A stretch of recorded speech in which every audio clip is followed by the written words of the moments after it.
Bill, back here. You look at how your team's been built just over these last couple of years since you've been here. Obviously, unique ways, whether it's waivers, the draft, trades, free agency. Just what can you say about the work that your team went into building this team?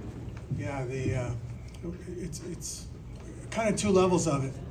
Where, look, there's the excellence in the evaluation in that process, and then there's the personality and the buy-in of the scouts, where they debate, they argue, they come to a decision, and then they support it. And some of the guys who may not even support it in the moment will get in and support it to the end, and it makes for a real healthy, it's just an outstanding staff. Left side, third row. Paul, when take me back to when you stepped away in Winnipeg and maybe thought that might be the last coaching job for you. How were you at that point at peace with maybe not winning a championship, winning the Stanley Cup, and kind of what went through your mind about that at the time? I'm not at peace with not winning. I'm at peace in my life. At that point, able to separate the two things. I had 4 phenomenal days of fishing. And this is absolute truth. My phone rings and it's a number I don't know, so I never answer that. And then I get a text from somebody that says, answer your phone.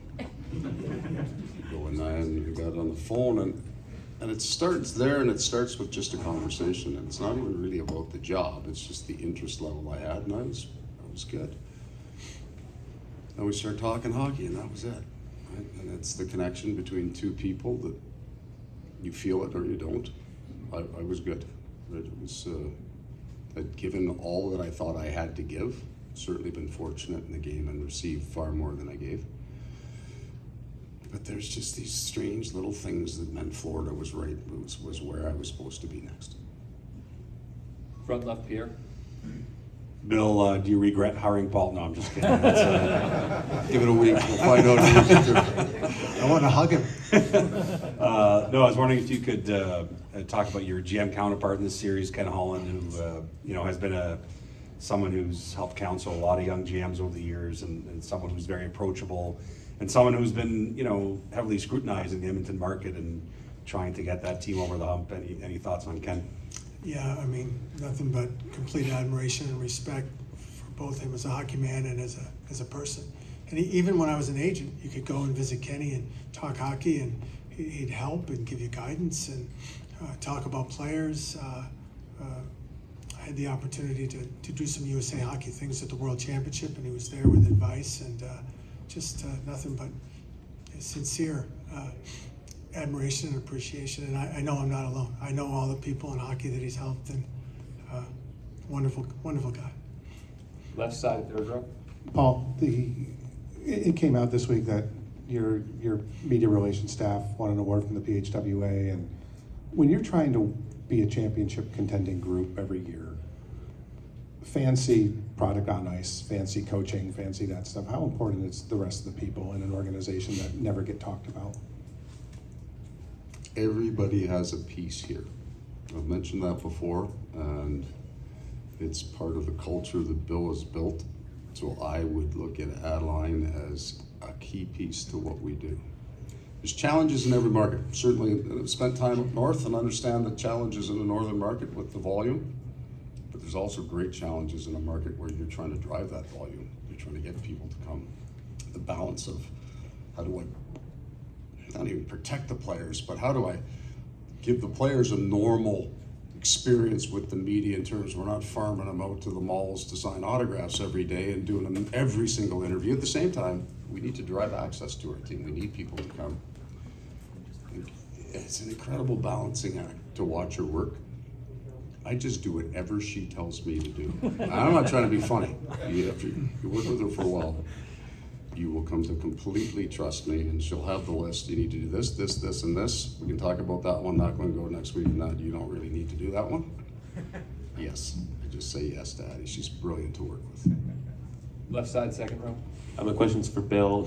Coming off of last year, reaching the final for the first time in 25 plus years, what was your mindset when it came to looking to improve the team? What areas did you identify, and I guess what was your mindset coming into this year about how you felt about how you improved the team? Well, it was sort of identifying the goals was easy, right? Because we had some significant injuries to some of the defense, and we knew we had to answer that, and we wanted to maybe try to add some players in other areas. And a lot of it is a function of who's available and who wants to come as well. So that really was our focus was this. We have to find some D, and we were fortunate that we had the right guys who wanted to come, and they fit in, and they came at numbers that would fit within our cap. And it was also, I think, quite beneficial that the coaching staff bought in right away and gave them the opportunity to succeed. Front left. Bill, this is for you. Going back to when you acquired Matthew Tkachuk, is this what you envisioned in terms of what he can do, kind of putting you over the top and where you guys are today? Yeah, I mean, if you watch Matthew Tkachuk play hockey and then you watch our team, it wasn't a great leap to think that this is a pretty significant asset that can come in and he brings that energy and enthusiasm. And I think he was 24 at the time. He's a younger player still coming into his prime, and he's a big moment guy. And yeah, so I can't tell you that. Yeah, I'm going to be sitting here today, but that's the goal. Back right. This one is for Paul. I will ask you to go back in your memory for a while. It's a two-part question. When you first joined the NHL, in Carolina, I think it was in Greensboro, not even in Raleigh. It's Hartford. I'll go even further back. Yeah. So, what changed the most? The coach in you, the person in you, in that time when you came in, and now? And sometimes we say that a great player doesn't need the Stanley Cup to be considered a great player. Do you feel that it's the same for a coach, or as a coach you feel that you really get the cup to be over your head to make sure that your tribute will be recognized by everybody? I'll do the second part first. Everybody's different, every coach is different. And it seems to me, as you age, you get a different perspective on life and what's important and valuable. I need to win one. No, it's not going to change. It's not going to change the section of my life that's not related to hockey at all. No, that's just the truth. That's how I feel. I'm 30 years into this thing. Wouldn't mind winning one. How about that? Yeah, I mean, yeah. When it's over, because I thought it was, you get to I don't even want to say peaceful. I use the word peaceful. I'm not sure I ever got to peaceful. But I understand what it feels like to feel like it's over and you didn't win. I know coaches that feel the opposite at all. Maybe it's a function of I think I carry the losses. And that goes back to starting very, very young. So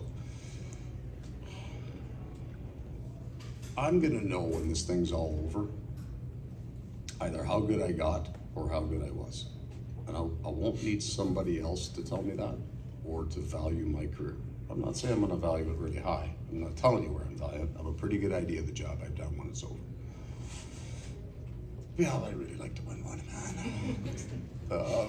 The other question is, all things have changed completely. And I think the vast majority of them for the better. This game is way better than it was when I came in. And this is not to be disrespectful of the champions before. In my experience, I get in around 95.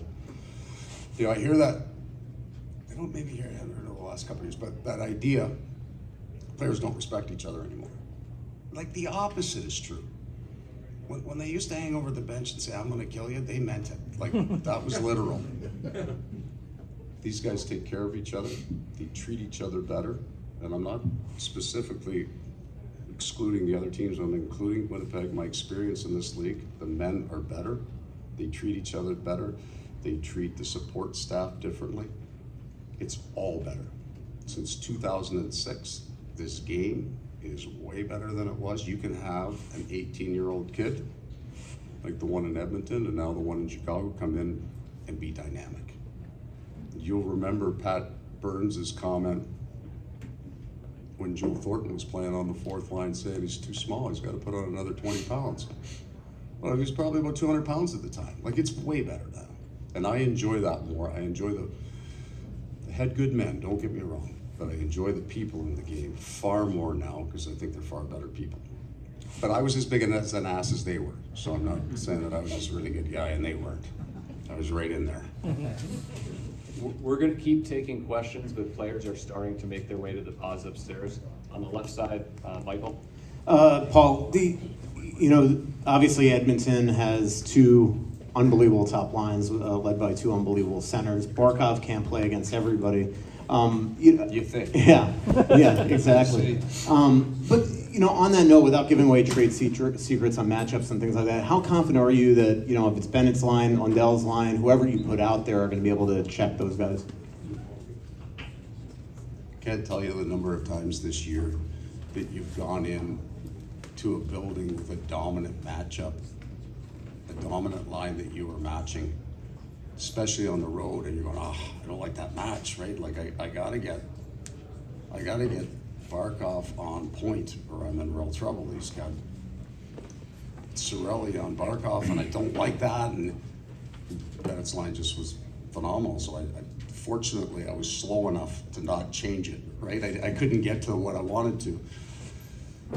We all have a match and we have an idea going into the game. And those are good ideas because you've watched, this is true of Edmonton, you've watched your team play for years and we know what Barkov is, we know what McDavid is, but that puck's gonna drop and it's not always what you think. So you make your adjustments and you go. And that last really truly hard match coach was probably Randy Carlyle. And I don't think you see it as hard as you used to. It's the D matches, but even then, everybody can skate.